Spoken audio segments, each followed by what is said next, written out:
My dear brothers and sisters in Christ, a very warm welcome to our Redemptorist community here in Clapham. My name is Brother Mike, and on this day, the Saint's Day of Pope St. Pius V, my mission thought is about the power of change. When I realised that I was preaching on the Saint's Day of Pius V, I felt like I had drawn the short straw. What can I possibly tell you about some dusty old figure from the 16th century that can spark your imagination? Well, no yawning, but the history bit first. Early on in life, he became a Dominican, but we won't hold that against him. During a time of great moral laxity, he insisted on discipline and strove to develop the practice of the monastic virtues. During his papacy, Pius V was faced with the almost overwhelming responsibility of getting a shattered and scattered church back on its feet.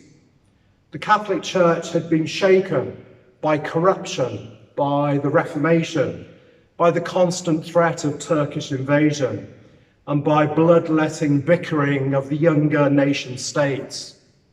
Added to this was the task of implementing decisions of the Council of Trent, which had met on and off for 18 years, and which had only officially closed in 1563, just 3 years before Pope Pius V was elected.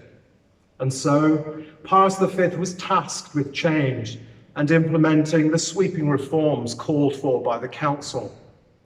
St. Pius V led the Church in this process of change, interiorizing and implementing the new birth called for by the spirit of church councils. With zeal and patience, Pius V pursued and recognized the power of change.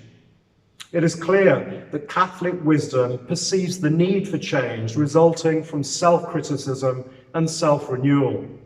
In fact, Cardinal John Henry Newman observed more than 100 years ago, "To grow is to change, and to be perfect is to have changed often." Those who protest against changes brought about since Vatican II have lost sight of our tradition and the power of change. The Catholic tradition of embracing change and growth in holiness is not just about the Church as an institution, but also a call to individuals to conversion and transformation.